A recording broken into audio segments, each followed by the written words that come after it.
अध्याय 6। ब्रह्मा जी ने नारद जी से कहा, हे पुत्र, नीचे के लोकों का वर्णन तो हो चुका, अब तुम ऊपर के लोकों का वर्णन सुनो। क्षिति लोक में मनुष्य रहते हैं। क्षिति लोक का विस्तार 50 करोड़ योजन का है। इस लोक में 7 द्वीप हैं, जिन्हें चारों ओर से दिग्गजों ने घेरा हुआ है। इन द्वीपों के नाम इस तरह हैं: जम्बू द्वीप, प्लक्ष द्वीप, शालमली द्वीप, कुश द्वीप, क्रौंच द्वीप, शाक द्वीप और पुष्कर द्वीप। ये 7 द्वीप क्रमानुसार एक दूसरे से लंबाई में 2 गुने हैं। इन 7 द्वीपों के चारों ओर खाई के भांति 7 समुद्र हैं, जिनके नाम ये हैं: क्षारोदधी, इच्छुरसोदधी, सुरोदधी, घृतोदधी, क्षीरोदधी, मंडोदधी और शुद्धोदकोदधी। हे नारद, मनु के पुत्र राजा प्रियव्रत इन 7 द्वीपों के एक छत्र सम्राट थे। प्रियव्रत ने अपने 7 पुत्रों को एक एक द्वीप का राज्य दे दिया था। राजा प्रियव्रत के 7 पुत्र इस तरह थे: आग्निघ्र, इध्म जिह्वा, मुख बाहु, कनकेरता, घृत पृष्ठ, मेधातिथि और वितिहोत्र। इतनी कथा सुनाकर सूत जी ने शौनक और बाकी ऋषियों से कहा, हे महानुभावों, यह वृतांत सुनकर नारद जी ने ब्रह्मा जी से कहा, हे पिता, आपने सृष्टि का यह वर्णन तो बहुत छोटे में किया। मेरी इच्छा है कि इसको आप मुझे विस्तार से बताएं। ब्रह्मा जी ने कहा, हे नारद, जम्बू द्वीप का विस्तार नियुत योजन का है। यह कमल के फूल के समान गोल है।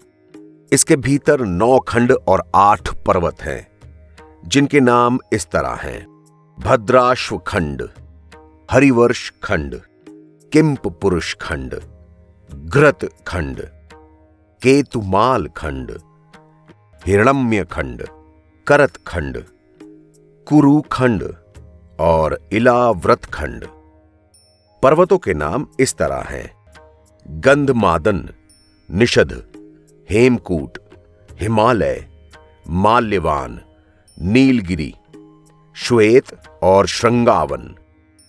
इन 9 खंडों में से जो खंड इलाव्रत नामक है, उसके मध्य में सुमेरु नामक एक सोने का पर्वत है। यह पर्वत अन्य सभी पर्वतों का राजा है और द्वीप के बीचों बीच सुशोभित है। इलाव्रत खंड के चारों ओर बाकी सारे पर्वत हैं। हे नारद, सुमेरु पर्वत को भी चारों ओर से 4 पर्वतों ने घेरा हुआ है। उनके नाम इस तरह हैं: मंदर, मेरु, सुपार्श्व और कुमुद। इन पर्वतों पर क्रमानुसार 4-4 पेड़ हैं, जिनके नाम इस तरह हैं: आम्र, जामुन, कदम्ब और बरगद। यहां 4 ही समुद्र हैं, जो इस तरह हैं: दधि का, शहद का, ऊख के रस का और शुद्ध जल का।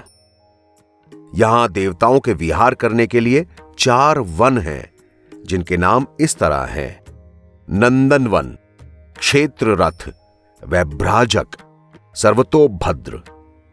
सुमेरु पर्वत के पूर्व की ओर हेमकूट और देवकूट नामक 2 पर्वत हैं। दक्षिण की ओर कैलाश और करवीर नामक पर्वत हैं और उत्तर की ओर त्रिशृंग और मकर नाम के पर्वत हैं।